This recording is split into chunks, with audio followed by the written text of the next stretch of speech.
Comenzamos ahora con nuestro estudio del capítulo 11. En este capítulo, Jesús continúa su ministerio. Los discípulos de Juan le hacen una serie de preguntas. Rechaza las ciudades donde ha hecho grandes obras y da una nueva invitación a individuos. Este es el tema del capítulo 11 del Evangelio según San Mateo. Este capítulo marca un punto decisivo en el ministerio de Jesús. Después del envío de sus discípulos a presentar sus reclamos, uno se pregunta, ¿cuál fue la reacción y recepción del mensaje? Bueno, podríamos escribir como título sobre este capítulo solo una palabra: rechazo. Juan el Bautista se turbó y envió a sus discípulos para indagar en cuanto a la aparente demora en el establecimiento del reino de Dios. El Señor Jesucristo no reprende a Juan por tal pregunta, sino que da una defensa gloriosa a este profeta intrépido, quien anhelaba que Dios entrara en acción en la escena humana. Más adelante, Jesús denuncia en forma severísima a las ciudades en las cuales hizo sus milagros. Señala con especialidad a Corazín, a Betsaida y a Capernaum, todas situadas en la parte norte del mar de Galilea. Aquí es donde Jesús se ha concentrado en su ministerio. Más tarde, al estudiar el capítulo 23, veremos cómo también denuncia a Jerusalén en el sur, la capital religiosa. Estas ciudades le han rechazado, pero siendo que Él es el Rey, tiene la palabra final, y Él es quien las rechaza a ellas. Este es un gran principio. Los hombres primero tienen la oportunidad de aceptar o de rechazar a Jesús, pero Él es quien tiene la última palabra. Él rechazará por toda la eternidad a los que ahora le rechazan a Él. El versículo primero de este capítulo 11 del Evangelio de Mateo dice: Cuando Jesús terminó de dar instrucciones a sus 12 discípulos, se fue de allí a enseñar y a predicar en las ciudades de ellos. Habiendo ya enviado a sus discípulos, el Señor sale a predicar y a enseñar. Y es importante que veamos esto. Necesitamos dar la palabra al mundo y debemos ayudar a otros a proclamarla. Ahora el versículo 2 dice: Y al oír Juan en la cárcel los hechos de Cristo, le envió 2 de sus discípulos. En el capítulo 4, versículo 2 de este Evangelio, mencionamos que Juan estaba en la cárcel. Así es que, evidentemente, Juan ya había pasado algún tiempo en la cárcel. Él y sus discípulos habían estado observando cuidadosamente las actividades de Jesús. Los discípulos de Juan le comunicaban cada movimiento de Jesús. Juan esperaba que en cualquier momento se abriera la puerta de la cárcel para su liberación, porque pensaba que el Señor iba a establecer su reino inmediatamente. Al fin se cansa de esperar y envía a 2 discípulos suyos, según el versículo 3, para preguntarle: ¿Eres tú aquel que había de venir, o esperaremos a otro? La pregunta de Juan es una pregunta lógica. Él tenía toda la razón para creer que el rey habría de asumir el poder en ese entonces. Se sentía definitivamente confundido debido a que el Señor avanzaba en una forma tan lenta hacia el trono. El trono que el Antiguo Testamento profetizaba pertenecería al Mesías. Ahora note usted la contestación del Señor Jesucristo a Juan, versículos 4 al 6. Respondiendo Jesús les dijo: Id y haced saber a Juan las cosas que oís y veis. Los ciegos ven, los cojos andan, los leprosos son limpiados, los sordos oyen, los muertos son resucitados, y a los pobres es anunciado el Evangelio, y bienaventurado es el que no halle tropiezo en mí. La contestación de Jesús es notable, y solo puede ser entendida a la luz de las credenciales que el Antiguo Testamento declaró que tendría el Mesías. Esta es una referencia directa a Isaías, capítulo 35, versículos 4 al 6, donde dice: Decid a los de corazón apocado: Esforzaos, no temáis. He aquí que vuestro Dios viene con retribución, con pago. Dios mismo vendrá y os salvará. Entonces los ojos de los ciegos serán abiertos, y los oídos de los sordos se abrirán. Entonces el cojo saltará como un ciervo, y cantará la lengua del mudo, porque aguas serán cavadas en el desierto, y torrentes en la soledad. Estas son las credenciales del Señor Jesús, y son las que Él presentó. Les dijo a los discípulos de Juan que volvieran para decir a Juan lo que habían visto, y Juan reconocería sus credenciales. Estas fueron la identificación del Mesías. Pidió que Juan fuera paciente y que esperara porque efectivamente era el rey que estaba presente. En los versículos siguientes, El Señor Jesús defiende a Juan por si acaso hubiera los que quisieran criticarlo. Los versículos 7 al 9 de Mateo 11 dicen: Mientras ellos se iban, comenzó Jesús a decir de Juan a la gente: ¿Qué salisteis a ver al desierto? ¿Una caña sacudida por el viento? ¿O qué salisteis a ver? ¿A un hombre cubierto de vestiduras delicadas? He aquí los que llevan vestiduras delicadas en las casas de los reyes están. Pero ¿qué salisteis a ver? ¿A un profeta? Sí, os digo, y más que profeta. Note usted el tributo que Jesús da al carácter fuerte y genuino de Juan. Juan no era una caña sacudida por el viento, sino el viento que sacudía las cañas. Juan era un individuo robusto y aún más que profeta, pues era superior a cualquiera de los profetas del Antiguo Testamento. Además de ser profeta, era también él mismo el cumplimiento de muchas profecías. En el versículo 10, el Señor continúa hablando y dice: Porque este es de quien está escrito: He aquí, yo envío mi mensajero delante de tu faz, el cual preparará tu camino delante de ti. El Señor expresa con toda claridad que Juan es el cumplimiento de Malaquías 3, versículo 1, que declara: He aquí yo envío mi mensajero, el cual preparará el camino delante de mí. Y vendrá súbitamente a su templo el Señor, a quien vosotros buscáis, y el ángel del pacto, a quien deseáis vosotros. He aquí viene, ha dicho Jehová de los ejércitos. Juan fue aquel mensajero. Juan fue específicamente escogido para presentar al Mesías a Israel. El Señor continúa hablando en el versículo 11 y dice: De cierto os digo, entre los que nacen de mujer no se ha levantado otro mayor que Juan el Bautista, pero el más pequeño en el reino de los cielos, mayor es que él. A veces nos gusta considerar la pregunta: ¿quién fue más grande entre Abraham, Moisés y David? Jesús declara que Juan es mayor que cualquier otro hombre del pasado. Nadie fue mayor que Juan el Bautista, y esto demuestra la superioridad de un ciudadano del reino sobre los santos del Antiguo Testamento. Leamos ahora el versículo 12 de este capítulo 11 de Mateo. Desde los días de Juan el Bautista hasta ahora, el reino de los cielos sufre violencia, y los violentos lo arrebatan. Es difícil interpretar este versículo porque la violencia que es mencionada puede ser interna o externa. Desde el primer anuncio de Juan acerca de la venida del reino, la respuesta había sido violenta, tanto por los antagonistas como por sus defensores.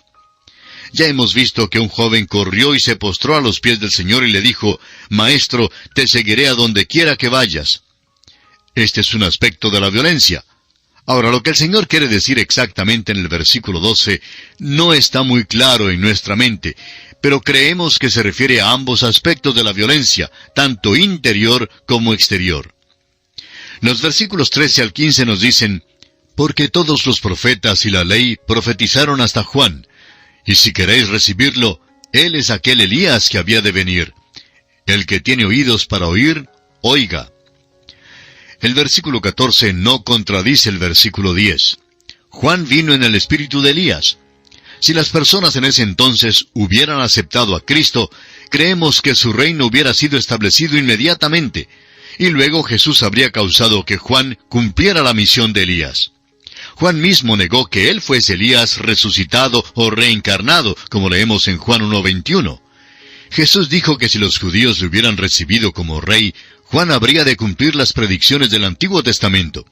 Así lo vemos en Lucas 1:17. Dice: E irá delante de él con el espíritu y el poder de Elías, para hacer volver los corazones de los padres a los hijos, y de los rebeldes a la prudencia de los justos, para preparar al Señor un pueblo bien dispuesto. Sin embargo, eso no fue lo que ocurrió, y por tanto Juan no cumplió todo lo que se predecía acerca de Elías, y el cumplimiento completo de esta profecía aún queda para el futuro. Ahora alguien dirá: ¿eso quiere decir que Juan el Bautista habría de ser Elías si el Señor hubiera establecido el reino? Así es exactamente. Ahora, si usted dice: ¿cómo es posible eso? Tenemos una respuesta para usted. No sabemos cómo puede ser. Solamente sabemos lo que Jesús dijo. Él puede hacer muchas cosas que no podemos explicar. Estas son preguntas dudosas que hacemos, mientras que es un hecho que los judíos rechazaron al Señor. Las preguntas dudosas plantean problemas que no existen. Lo principal es recordar que este versículo todavía queda para ser cumplido. Ahora, los próximos versículos contienen una de las parábolas del Señor que fue cargada de ironía y un sarcasmo cáustico. El Señor no dio esta historia para dañar ni para lastimar, sino para ilustrar una gran verdad. Leamos los versículos 16 y 17 de Mateo capítulo 11. Mas, ¿a qué compararé esta generación? Es semejante a los muchachos que se sientan en las plazas y dan voces a sus compañeros diciendo, «Os tocamos flauta y no bailasteis, os endechamos y no lamentasteis». Esto es un buen cuadro de un grupito de niños que juegan en las calles. Alguien del grupito dirá, «Vamos a jugar al funeral». Juegan al funeral por un rato, luego se cansan y dicen, «Vamos a jugar al matrimonio». Pero se cansan de jugar al matrimonio también y van de un extremo al otro. Son niños consentidos. Bueno, la generación a la cual Jesús habló era como ellos. Nosotros también somos como ellos hoy en día. El versículo 18 dice, «Porque vino Juan, que ni comía ni bebía, y dicen, demonio tiene». Juan fue a la vez austero y severo. Ayunó en el desierto. Fue su ministerio ascético que resultó en la acusación de que fue poseído de demonios. Sin embargo, las acciones de Juan comprobaron que las acusaciones eran falsas. Leamos el versículo 19. Vino el Hijo del Hombre, que come y bebe, y dicen, «He aquí un hombre comilón y bebedor de vino, amigo de publicanos y de pecadores». Pero la sabiduría es justificada por sus hijos. Las acusaciones falsas de que Jesús era glotón, borrachín y perverso brotaron de su hábito de asociarse con los pecadores y de ser partícipe de sus comidas y costumbres. Vemos la misma cosa dentro de la iglesia hoy en día. A algunos no les gusta el predicador porque sus sermones son pesados. Llega otro predicador y tampoco les agrada. Ellos decían que Juan el Bautista era demasiado austero, y por el otro lado, Jesús fue demasiado amigable con los pecadores. Amigo oyente, hay muchísimas personas a las cuales nunca se las puede satisfacer. Y esto fue cierto también en el día de nuestro Señor Jesucristo. Llegamos ahora a un cambio tremendo. Jesús es Rey. Ha presentado sus credenciales, ha hecho milagros, ha enunciado su ética y se presentó Él mismo. Predicó que el Evangelio del reino de los cielos se había acercado y los judíos lo rechazaron. La decisión de ellos causó que el Señor hiciera una decisión. Él los rechazó a ellos. El Rey siempre tiene la última palabra. Escuche usted lo que Él dice en los versículos 20 y 21. Entonces comenzó a reconvenir a las ciudades en las cuales había hecho muchos de sus milagros, porque no se habían arrepentido, diciendo, «Ay de ti, Corazín! ¡Ay de ti, Betsaida! Porque si en Tiro y en Sidón se hubieran hecho los milagros que han sido hechos en vosotras, tiempo ha que se hubieran arrepentido en cilicio y en ceniza». Corazín y Betsaida eran ciudades en el norte, cerca de Capernaum, donde el Señor tenía su centro de operaciones. Había hecho muchos milagros en esta región y fue rechazado, y ahora pronuncia juicio sobre ellas. Note usted lo que el Señor Jesús continúa diciendo en el versículo 22. «Por tanto os digo que en el día del juicio será más tolerable el castigo para Tiro y para Sidón que para vosotras». La luz siempre crea responsabilidad. El Señor nunca había tenido un ministerio en Tiro, ni en Sidón, y tampoco nunca tuvo su centro de operaciones en aquellos lugares. Pero sí tuvo un gran ministerio en la región norte del mar de Galilea. Los hombres y las ciudades serán juzgados según la luz que tienen. Y Corazín, Betsaida y Capernaum habían tenido la luz, la cual creó una responsabilidad. Por eso creemos que habrá grados de castigo y de recompensa para aquellos que han tenido la oportunidad de volver al Señor y para aquellos que le han dado la espalda. Sin entrar en detalles, quisiéramos decir esto. No sabemos lo que Dios hará con aquella persona que vive en una isla apartada, por allá en las islas del Océano Pacífico del Sur, que nunca ha escuchado el Evangelio y que se postra para adorar una imagen. Tampoco sabemos lo que hará Dios con aquella persona que llega solo para sentarse en la iglesia domingo tras domingo y que escucha el Evangelio y sin embargo no hace nada en cuanto a lo que ha escuchado. Ahora el Señor habla en cuanto a Capernaum, el centro de sus operaciones. Y notemos lo que Él dice en el versículo 23. «Y tú, Capernaum, que eres levantada hasta el cielo, hasta el Hades serás abatida. Porque si en Sodoma se hubieran hecho los milagros que han sido hechos en ti, habría permanecido hasta el día de hoy. Este es un lenguaje bastante duro. Recuerde que provino de los labios del benigno Jesús. Él habla aquí como juez y rey. Este lenguaje áspero debe causar que le hagamos mucho caso. Y amigo oyente, yo realmente preferiría ser un hotentote antropófago que habita en las tinieblas de una selva sin haber escuchado nunca el Evangelio, que ser oficial en el directorio de una de nuestras iglesias modernas que posee su propia Biblia, pero que nunca ha aceptado a Cristo Jesús como Salvador. El Señor aclara muy bien que Sodoma y Gomorra fueron lugares terribles, pero dice que será más tolerable el castigo para ellas en el día del juicio que para las ciudades que escucharon el mensaje de Jesús y lo rechazaron. El versículo 25 de Mateo 11 dice, En aquel tiempo, respondiendo Jesús, dijo, Te alabo, Padre, Señor del cielo y de la tierra, porque escondiste estas cosas de los sabios y de los entendidos, y las revelaste a los niños. La frase, Señor del cielo, nos lleva de nuevo hasta Génesis capítulo 14, versículo 19, donde Dios es llamado por este nombre. Jesús es el Señor del cielo y de la tierra. Muchos sabios nunca aprenden esta verdad, y en cambio son muchos los niños que la comprenden. Hace muchos años el doctor Harry Ironside dijo, siempre pongan las galletitas en el estante más bajo para que los niños puedan cogerlas. Amigo oyente, si usted predica a fin de que los niños entiendan lo que dice, es más que seguro que los adultos también lo entenderán. Ahora los versículos 26 y 27 dicen, Sí, Padre, porque así te agradó. Todas las cosas me fueron entregadas por mi Padre, y nadie conoce al Hijo sino el Padre, ni al Padre conoce alguno sino el Hijo, y aquel a quien el Hijo lo quiera revelar. Estos versículos nos traen ahora a un cambio drástico y definitivo en el mensaje del Señor. Hasta este punto, el Señor enseñó, arrepentíos porque el reino de los cielos se ha acercado. Había presentado sus credenciales y había sido rechazado como el Mesías. Estas ciudades que se mencionan aquí le dieron la espalda, y asimismo ocurrió en Jerusalén. El Señor ahora vuelve la espalda a la nación de Israel, y ya no le presenta más el reino a Israel. Está ahora en camino a la cruz, y su invitación es al individuo, sin importarle su raza, credo o nacionalidad. Y aquí nos detenemos por hoy. Proseguiremos con este estudio en nuestro próximo programa. Hasta entonces, pues, que el Señor le bendiga abundantemente.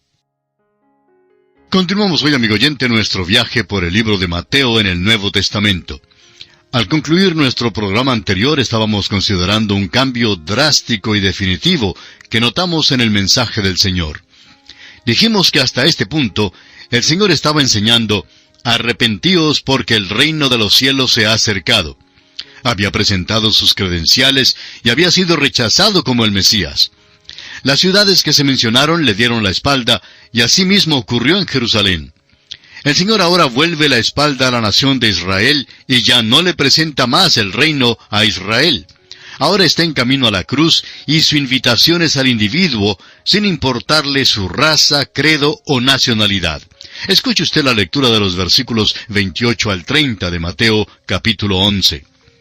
Venid a mí todos los que estáis trabajados y cargados, y yo os haré descansar. Llevad mi yugo sobre vosotros, y aprended de mí, que soy manso y humilde de corazón, y hallaréis descanso para vuestras almas. Porque mi yugo es fácil y ligera mi carga. Este lenguaje es un verdadero contraste a lo que lo ha precedido en este capítulo. Es como salir de una feroz tormenta de nieve al calor de un día primaveral, como pasar de una tempestad a la calma, o como pasar de las tinieblas a la luz. Este es un nuevo mensaje de Jesús. Vuelve de la nación corporativa al individuo. Ya no es más el anuncio nacional acerca de un reino, sino una invitación personal, individual, a encontrar el descanso de la salvación. La carga de la cual habla el Señor es el ser agobiado por el pecado. Esta carga de pecado es mencionada por Isaías, capítulo 1, versículo 4, donde dice, «Oh gente pecadora, pueblo cargado de maldad, generación de malignos, hijos depravados». dejaron a Jehová, provocaron a ira al Santo de Israel, se volvieron atrás. También se habla en cuanto a ella en el Salmo 38, versículo 4. Porque mis iniquidades se han agravado sobre mi cabeza, como carga pesada se han agravado sobre mí. Amigo oyente, el pecado es demasiado pesado para llevarlo usted mismo. El único lugar en todo el mundo donde usted puede poner su carga de pecado es en la cruz de Jesucristo.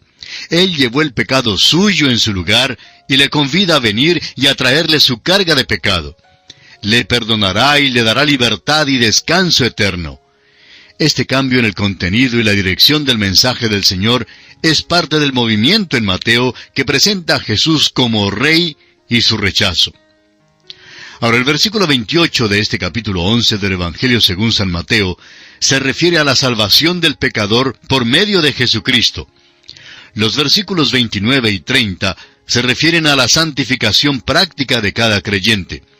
Hay un descanso que Jesús da y es la redención. Hay un descanso que el creyente halla y viene por medio de la entrega y la consagración a Jesucristo. Llevar su yugo significa ser entregado completamente a Él. Hay también un descanso que viene cuando uno se entrega a Cristo. No va a preocuparse más por ganar un oficio ni por alcanzar cierta posición. El Señor nos pondrá donde Él quiere que estemos si es que nos hemos entregado de una manera total e irrestricta a Él. Y así, amigo oyente, concluimos nuestro estudio del capítulo 11 del Evangelio según San Mateo.